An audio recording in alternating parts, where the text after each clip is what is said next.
Hello and welcome to SGP Media. My name is Spencer White. I am the founder of this company and I'm currently the CEO.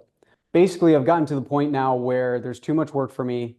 I can't focus on all of the different things that are happening, and it's taking me out of the main things that I need to do to drive the company forward. I'm doing too many small tasks. I'm trying to connect projects together and systems together. And at the end of the day, it's just not going to work, especially because we're bringing on some new accounts as we speak. And my projections are that we're going to continue growing, continue bringing on accounts. And so I'm kind of getting ahead of that curve by hiring someone as quickly as possible. Now, there is going to be a little bit of process to the hiring. And of course, I want to make it comfortable for you and quick and speedy for myself, because at the end of the day, I want to make sure it's a good fit between us.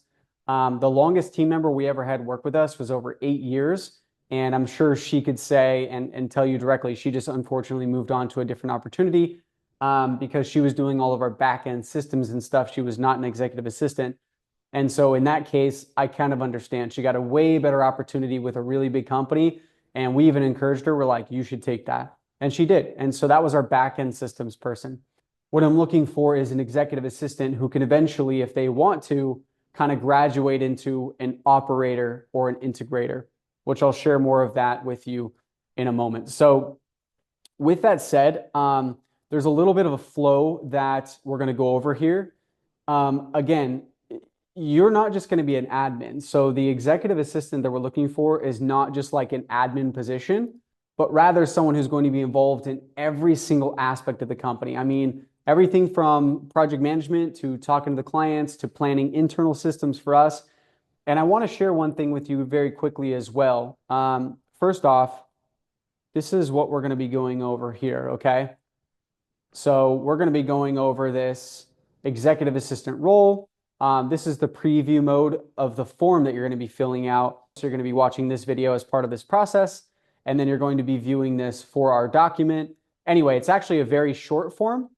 Should take you no more than like 15 minutes because you got to actually watch the video as part of it and look at the document as well. And then there will be one final step at the end that you'll see as long as you pay attention. So the document that you're going to be seeing, so when we scroll down here, so this right here, when you click this link, right, it's going to open up this document. And you're just going to want to understand this document. Now, we've refined this over time, and again, you know, what a 4R document is, so the 4Rs stand for role, you can see here on the left side, role, responsibilities, results, and requirements. Now, there's a fifth R in here, which is reporting structure. That technically doesn't belong. That's like a bonus R, but 4Rs, role, responsibility, results, requirements. And this is just a really good way to frame a position because it kind of tells you what we're looking for, right? Just go through this document and make sure it kind of resonates with you. And the other thing is, of course, like you can kind of see and feel my personality through this video right now. And you should be able to feel if I'm the type of person that you would want to be working with just from the video already, right? So hopefully you're kind of in tune with that part of yourself, and you can pay attention to the details. So what an executive assistant does is basically anything that the company needs. Right? It could be like from, you know, if we were in a physical location, it would be like, can you get some coffee? Or can you talk to this client? Right? You're going to basically know how I think at such a deep level that you become like 70% as effective as me, because you're going to get to know me, the business, the strong points, the weak points. And also you're going to have to be honest with me at times. You're going to have to speak directly to me and say, after you get to know me and you understand your place and my place as well in this cohesive relationship, right? You're going to understand like how Spencer might be not seeing something. And you're going to have to be the one who talks common sense into him, right? There's other times where you're going to want to pay attention and just see, because I've been in business a long time, why I'm doing something a certain way, right? And pay attention. Because the sooner you kind of get to know how I think, and what I would do in this situation, the sooner you become more autonomous and you're able to kind of step into this future role if you want to. So again, if you were to read this right here, an executive assistant is the right hand to a leader, ensuring smooth operations by managing systems, communications, and executions so the visionary can focus on growth. Okay, I don't need to call myself a visionary. I don't really care about that. What I do care about, though, is what an operator is, and typically the way that an operator thinks. Okay, it's someone who's really like focused on, taking bigger decisions, team accountability, and process optimization, ultimately driving the execution of a company's strategy at a higher level. So you kind of go from this person to this person. All right. And an executive assistant is the perfect person for that. So as long as that's of interest to you, that's kind of something that we're looking for as well, is someone who kind of wants to grow and take on more responsibility and learn, right? And of course, as more responsibility comes, obviously your value to the company grows. As your value to the company grows, obviously we will find some sort of performance-based compensation for that. So like if the company's making way more money and we increase the profits, we're going to directly incentivize that, right? Like that's what we want, is we want to run a better, healthier company with great people, right? And make more money and reduce expenses, but deliver amazing results for clients. I want to show you here in a second how an agency is kind of different from what we do. There is basically, on the left side is a normal agency. On the right side is what we call a growth partner. Okay. Now, an agency, basically, their goal is to bring on as many clients as possible, right? The more, the merrier. So that's a plus sign. Okay. And what happens is that the agency takes on too much business and they have too many things to manage. And basically, over time, the results start to kind of suffer. And they're the only way that they can make more money, because each of these people is money, right? The only way that they can make more money is to bring on new accounts. Okay. And so they're in this game forever of kind of being stuck where they're at. And they can get really big, but eventually, their margins might be like 10% profit and a huge team. And usually the clients are not that happy with agencies. It's very rare because the incentives don't really match up. They're not the same, because the incentive of the agency to make more money, again, is to bring on new people, right? But what the person wants is more money. But every time this guy brings on a new person, he can't focus as much on this guy. And so really his opportunity for making a lot more money is much lower. They basically get distracted. So that's an agency, a typical agency. What a growth partner is we only work with a few people. We do not want to bring on unlimited people because we don't see them as more money. We see them as distraction.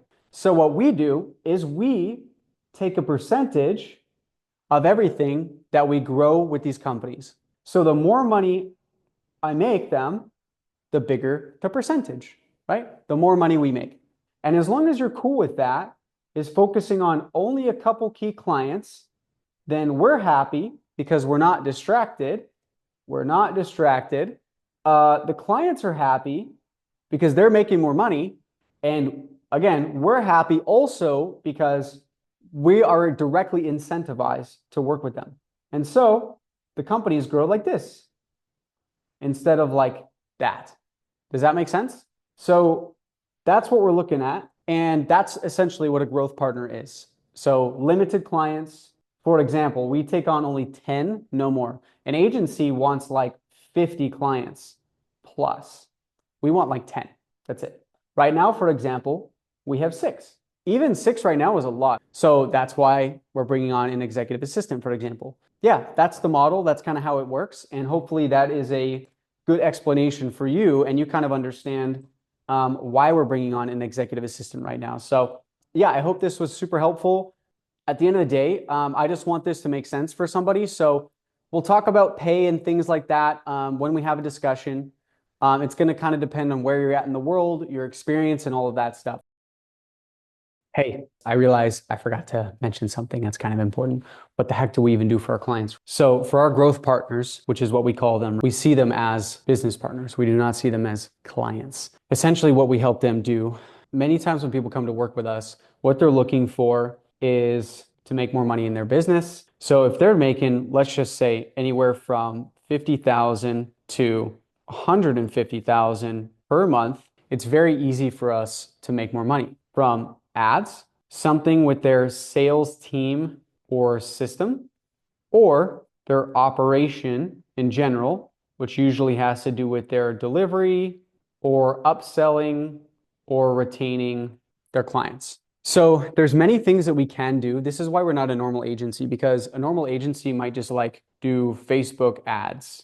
We don't really care. We'll do the best ads that make sense for that brand at that time. So they could be YouTube ads, TikTok ads, Facebook ads. There's usually some form of ads involved because ads are controllable. Organic is not very controllable.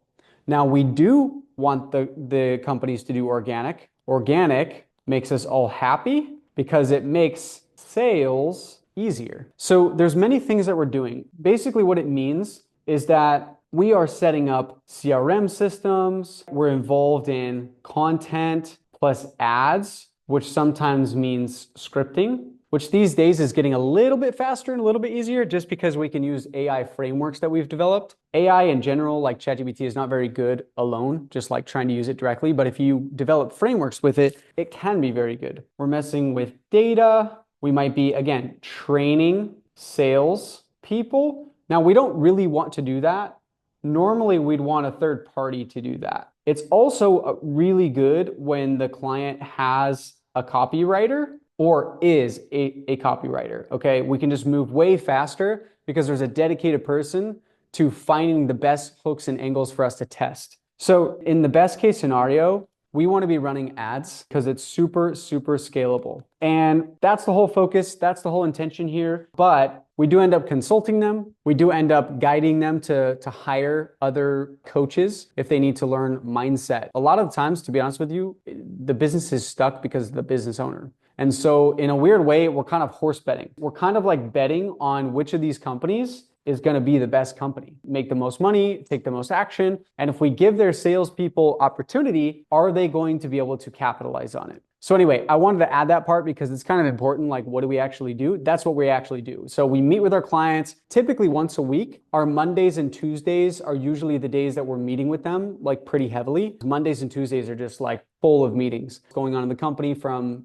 throughout the week. And then we have a private chat with them as well. So we're either on Telegram or WhatsApp. Most of it's on Telegram. Telegram is a little bit better. Having conversations 24/7 in there. Sometimes even if it's 7 p.m. at night, if I see something and it's very time sensitive and I know, right, there's something, like, I'll respond, because the way that I see it is, again, we're tied to a percentage and we want the company to grow. So if we see some way it's going to grow, it's almost like thinking of it like an investment instead of like a job or a client, right? It's like each of these are an opportunity for all of us, everybody involved, to make a lot more money and to win. And so as an executive assistant, of course, you would get a percentage of those winnings as well. That's the whole point, right? Is like, so you're not just getting paid some random amount every single month, but we have incentive to grow these accounts and to become more structured as a company so we can take on bigger and better accounts as we go and as our reputation continues to grow in the marketplace. So anyway, I felt like that was really important.